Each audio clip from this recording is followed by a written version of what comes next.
What is going on, guys, and welcome back to Touchdowns to Home Runs. My name is Bernie. Thank you for joining us today on the Touchdowns to Home Runs show. That your day is going absolutely fantastic. Now, we're essentially wrapped up this year's spring games, which means right now we know essentially just as much about every team as we possibly can before the players actually report again in June, and then until we get into the fall season. So today we're going to break down some of the teams that I find most interesting going into the 2021 season, whether they have, some questions about them, some changes within the program. For whatever reason, I find them just intriguing going into this college football season. So we'll break those down today. Just before we do get into the video, though, if this is something that you like, this type of content, make sure to let me know by hitting that thumbs up button and subscribing to Touchdowns to Home Runs. It just does me a huge favor. Also lets me know that you guys are actually liking this content. Anyways, let's get right into it. So the first team that I have to break down is the Oklahoma Sooners. Now, they had a bit of an interesting and rough 2020 season. They lost 2 of their first 3 games, but actually ended the season very, very well on an 8-game win streak with ranked wins against teams like Texas, Oklahoma State, Iowa State, and Florida. And I think, aside from Alabama, they might have just been the hottest team at the end of the season in all of college football. And I think some of that momentum definitely carries into the 2021 season. Now, Oklahoma as a program has had a lot of overall success lately. Obviously, 6 straight seasons with only 2 losses, and within those years, 4 college football semifinal appearances. But I really think that this year is the year where they have the talent, they have the team to really break through, really make the national championship, which I think is really, really needed for this program this year. In my opinion, the most interesting thing about these Oklahoma Sooners has to start with their backfield, and it's really a great, depthy, dynamic backfield. You got Seth McGowan, of course, Kennedy Brooks, one of the, superstar running backs from a couple of years ago, opted out of the 2020 season. The Sooners will get him back this year. Then obviously you get Eric Gray, the transfer from Tennessee. It was a rough year for Tennessee, and really they were not great offensively, but Eric Gray was essentially the only bright spot for the Vols last year. So again, you're just getting a versatile, dynamic backfield. That's what I really like about Oklahoma. When you look at the Oklahoma Sooners, though, you're also getting a great wide receiver core led by Marvin Mims, who in my opinion is right around that sort of top 15 area of overall wide receivers in college football. And then obviously the more weapons that you get for Spencer Rattler, I think is just the better this Oklahoma team is going to be. He was a little inconsistent, a little inaccurate at the early parts of last year. 5 interceptions in their first 4 games, but then only 2 in their last 7. Over the course of the year, had over 3,000 yards, a 4-to-1 touchdowns to interceptions ratio. I think the more experience he gets, the more better he is at the collegiate level. In terms of Oklahoma, you're also getting a pretty good defense. I think also a defense that has improved over the course of the past several years under Alex Grinch. But overall, I think that, Oklahoma is in a prime position right now to not only get back to the college football playoffs, but I think this really is the year that Oklahoma has a chance to go all the way to the national championship as well and actually win a game in the college football playoffs. The next team that we have is the LSU Tigers. Now, it was a weird, interesting, disappointing year for the Tigers last year. 5-5 record. Yes, they had a ranked win against Florida, but overall it was really disappointing considering that you were coming off a national championship. Now, I know that, Joe Burrow got drafted, which was one of the biggest parts of the team. He lost a bunch of other pieces as well, including essentially all of the defense. But offensive struggles were there. Defensive struggles were definitely there. But this year, I think, is different. I really think that LSU, along with maybe Texas A&M, are Alabama's biggest threats this year in the SEC West. Obviously, you got Myles Brennan. You can only hope that he's healthy because he did look really, really good, I think, in the early part of last season before he got hurt. Unfortunately, you lose Jamar Chase, probably your biggest offensive weapon from last year.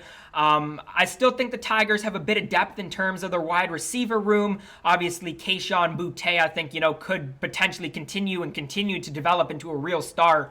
Especially for these LSU Tigers. You got a new defensive coordinator, a bit of a pressure sort of position. LSU went from allowing 343.5 yards per game 2 years ago to 492 last year, and actually the worst passing defense in the SEC. But you do have mostly all your defensive guys returning. Just a couple guys, Cox, Jacoby Stevens as well. But I think Mike Jones should fit right into there. And I think overall this LSU defense has a lot more potential this year than they had last year. And then obviously you got a new offensive coordinator as well. So a lot of shifting around in that coaching staff. You're getting a guy who worked in the NFL with quarterbacks, had a couple of stints at Alabama as well. It's another tough job. I think you really need to find a receiver to pair with Kayshon Boutte, but overall, I mean, this is, I think, a very, very promising LSU team this year. Next up, I really like this Iowa State team. I was really high on them last year, but obviously they had the slow start to the season with that loss in week 1 against the Raging Cajuns.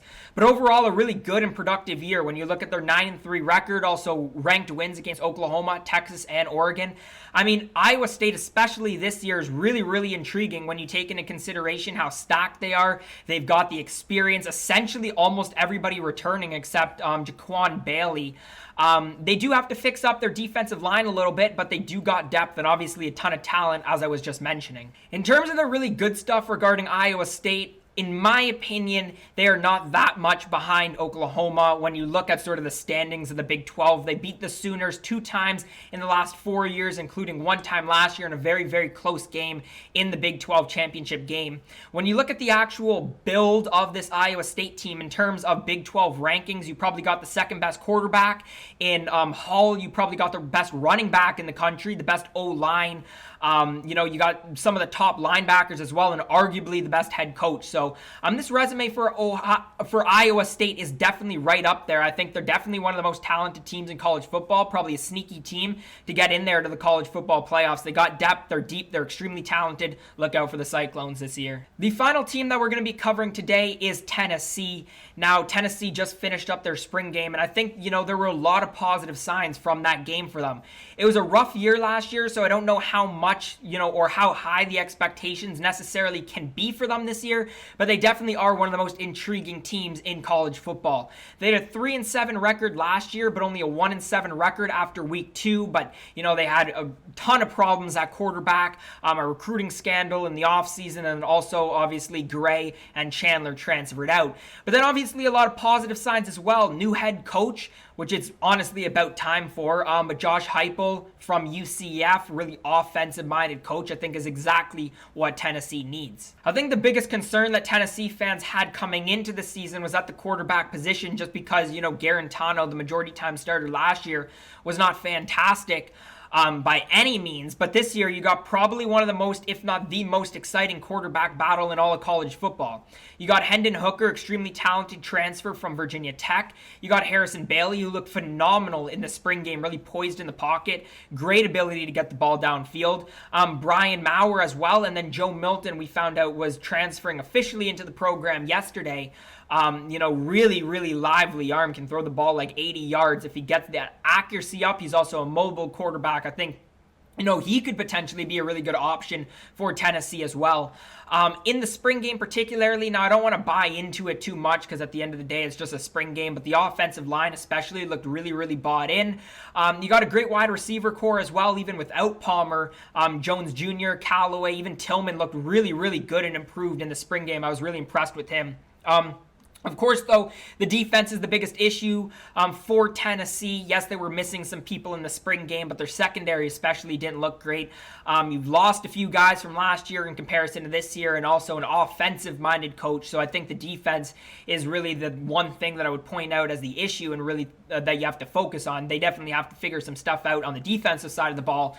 And then overall, you just got a tough SEC schedule, right? But that's the way of the road. But from what I saw, particularly in the spring game, it was an uncharacteristic Tennessee team in comparison to what we've seen sort of from the past few years. So just as a program, I think really going in the right direction. And as I sort of mentioned earlier, I don't know how high the expectations for this team can be, but I definitely think they are one of the most intriguing teams in college football. If you did make it to this point in the video, thank you. Let me know your thoughts on these 4 teams down in the comment section below. Also, let me know if you guys think there's any other teams or who you guys think is the most intriguing team going into this year's college football season.